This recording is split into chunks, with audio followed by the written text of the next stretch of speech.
السلام علیکم ورحمۃ اللہ وبرکاتہ۔ بسم اللہ الرحمن الرحیم۔ شہر رمضان الذی انزل فیہ القرآن ھدی للناس وبینات من الھدی والفرقان ومن شہد منکم الشہر فلیصمہ ومن کان مریضا او علی سفر فعدۃ من ایام اخر یرید اللہ بکم الیسر ولا یرید بکم العسر وَلِتُكْمِلُوا الْعِدَّةَ وَلِتُكَبِّرُوا اللَّهَ عَلَى مَا هَدَاكُمْ وَإِن كُنتُم مِّن قَبْلِهِ لَمِنَ الْغَافِلِينَ۔ قال اللہ تعالیٰ فی کلامہ المجید وَاعْتَصِمُوا بِحَبْلِ اللَّهِ جَمِيعًا وَلَا تَفَرَّقُوا۔ وقال اللہ تعالیٰ فی سورۃ الانفال وَلَا تَفَرَّقُوا وَاخْتَلَفُوا وَتَذْهَبَ رِيحُكُمْ۔ صدق اللہ العظیم۔ رمضان المبارک جس میں خدا کا کلام اترا، اس کی سماعت کرنا، تراویحوں میں رات کی عبادت اور دن میں روزہ رکھنا، اس روزے کی یہ برکت ہے کہ اس میں ثواب کی کثیر تعداد مقدار خدا تعالی ایمان والے اور روزے والوں کو دیتا ہے، اور اس میں شیطانوں کو باندھ دیا جاتا ہے۔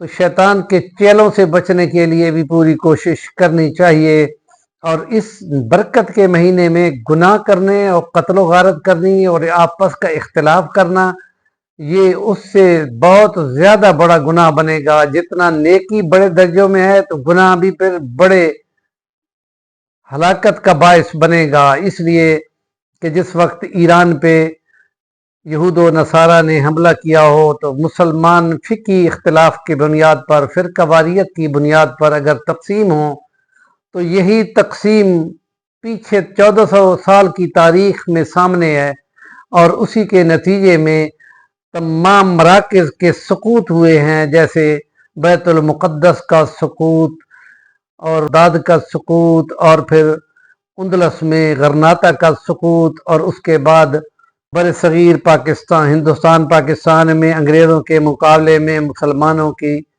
آپس کے اختلاف کی ریشہ دوانیوں سے انگریزوں کو قبضہ ملا۔ پھر پاکستان کا مشرقی حصہ 1971 میں ڈھاکہ سقوط، یہ ایک تاریخ ہے۔ اور اس کے بعد اگر اسی طرح اختلاف رہا تو پھر وہ دور ہوگا کہ جس میں مسلمان ملیا ملٹ ہوں گے اور کفر غالب آ جائے گا، اور خدا کے اس کلام کے نتیجے میں کہ جس پہ عمل نہ کیا اور آپس میں اختلاف نہ کرو، ورنہ تمہاری ہوا اکھڑ جائے گی اور تمہارا قوت اور یکجہتی چلی جائے گی۔ تفرقوا واختلفوا وتذهب ريحكم، یہ الفاظ قرآن مجید میں سورۃ انفال 104 نمبر آیت میں آئے ہیں، اور قرآن مجید کے اندر یہ بھی ہے کہ والفرقان، وہ حق اور سچ کو فرق کر دیتا ہے۔ تو اس کے نبی نے یہ تشریح کی ہے کہ رحمت کا یہ مہینہ اپنے 3 ادوار رکھتا ہے۔ پہلا 10 دن اس کے رحمت کے ہیں، دوسرے 10 دن اس کے مغفرت کے ہیں، تیسرے 10 دن اس کے جہنم سے خلاصی کے ہیں، اور اسی میں ایک رات خدا نے رکھی ہے کہ جو 84 سال کے برابر ایک رات ہے، اور طاق راتوں میں اس کو ڈھونڈنا ہوگا اور خدا تعالی سے رحمت مانگنی ہوگی، اور جس کو وہ رات مل گئی وہ بڑا کام کر گیا، اور اس کے لیے رحمت کے 10 دن گزر گئے، اور اللہ کی رحمت اللہ کے غضب پر سبقت لے چکی ہے۔ یہ اسلام کی تعلیمات کا ایک بڑا بیان ہے، نریشن ہے کہ سبقت علی رحمتی علی غضبی، میری رحمت میرے غضب پر سبقت لے گئی، تو چانس اس نے دے دیا بندوں کے ریوائیول کا۔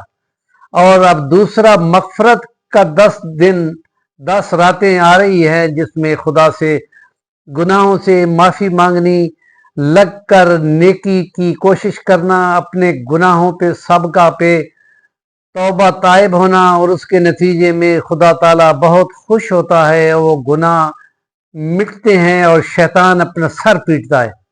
مولانا زرولی مرحوم رحمۃ اللہ علیہ 2-3 سال پہلے کراچی میں درس قرآن دیا کرتے تھے، وہ فرماتے ہیں کم از کم دن میں 1200 بار پڑھو، اور خالی یہی پڑھو استغفر اللہ استغفر اللہ۔ مسلمانوں کے آپس کے اتفاق کے لیے کوشش کرنی چاہیے، ورنہ یہود و نصارہ تو یہ اعلان کر چکے ہیں کہ ہم پہلے شیعوں کو مار رہے ہیں، اس کے بعد سنیوں کی باری ہوگی، اور پھر ایک ملک ہے جس کے بعد ایٹمی اثاثے ہیں وہ بھی ہم نے اس کے اٹھا لینے ہیں۔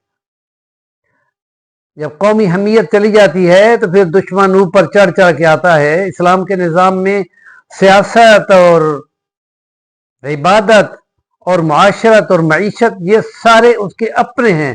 اگر ان میں سے آپ نے کوئی اور چیز کہیں سے ملاوٹ کر لی تو پھر وہ شرک کی طرح کا کام بن جائے گا جو خدا کے ہاں قبول نہیں ہوگا۔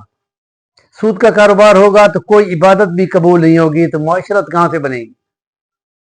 اور اگر جمہوریت کو سیاست میں لے آئے اور دو گروپ بن کر الیکشن میں آپس میں ایک دوسرے کو مار کٹائی کرتے رہیں گے، بجائے اس کے کہ چائنا کی طرز پہ پورا ایک نظم ہو مشاورت کا، جس میں اچھی بات کو لے لیا جائے اور بری بات کو چھوڑ دیا جائے، یا ناقص رائے کو نہ لیا جائے، تو یہ پھر ایک مشاورتی اجلاس ہوگا یا کمیٹی ہوگی یا شورا ہوگا۔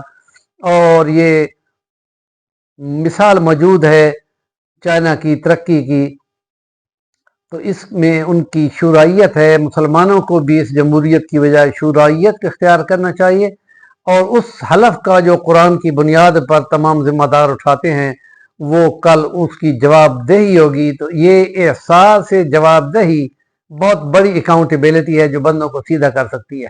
ہمارے چینل کا نام ہے صفی الوانی، ضرور سبسکرائب کریں، کام کی بات کا کمنٹ دیا کریں۔